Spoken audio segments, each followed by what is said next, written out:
Dobar dan, poštovani gledalci. Moje ime je Milan Vilić, a vi ste na kanalu Zapisa.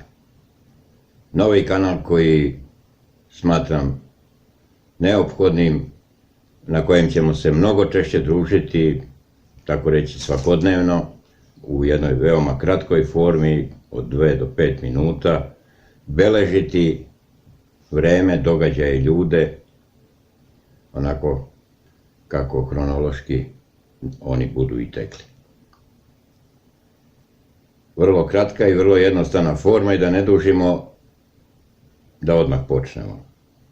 Tema će biti jedan detalj iz govora američkog predsjednika Bajdena, koji je na vlasti, evo ima 100 dana. Američka deca će kretati u školu u 3. godini života.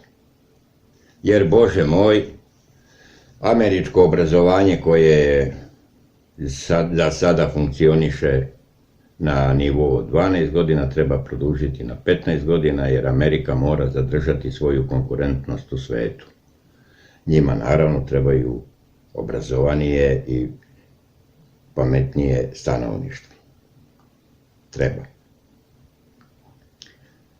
Šta je tu u stvari nešto što će biti epilog?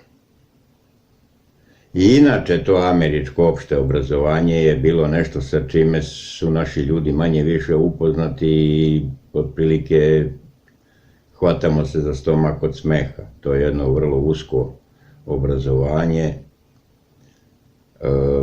koje ne daje ljudima dovoljnu širinu, koje od ljudi pravi nešto što nije u stanju na karti sveta da pronađe bilo šta po završetku tog obrazovanja, koje nema pojma o tome kako izgleda svet oko njih i koje sada, Bože moj, treba produžiti jer ovaj period od 12 godina nije dovoljan. Naravno, njima nije palo na pamet da američko srednje obrazovanje, srednjoškolsko obrazovanje, prošire na neki gimnazijski tip, da ih dobro nauče svetu u kojem žive, u kojem okruženju žive, da ih nauče da misle, to im ne pada na pamet.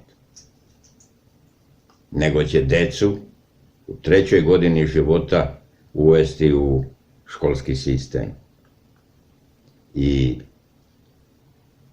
poništiti im detinjstvo. Sve ono najlepše što deca treba da dožive u uzrastu od 1. do 7. godine života, a to je da se igraju, da ispituju svet oko sebe, vršnjake oko sebe, da traže neko svoje mesto, da im puna duša, puno srce igre bude. Toga više neće biti. Oni zaista ulaze u nešto gde mi možemo samo da se prekrstimo i da kažemo neka im je Bog u pomoći.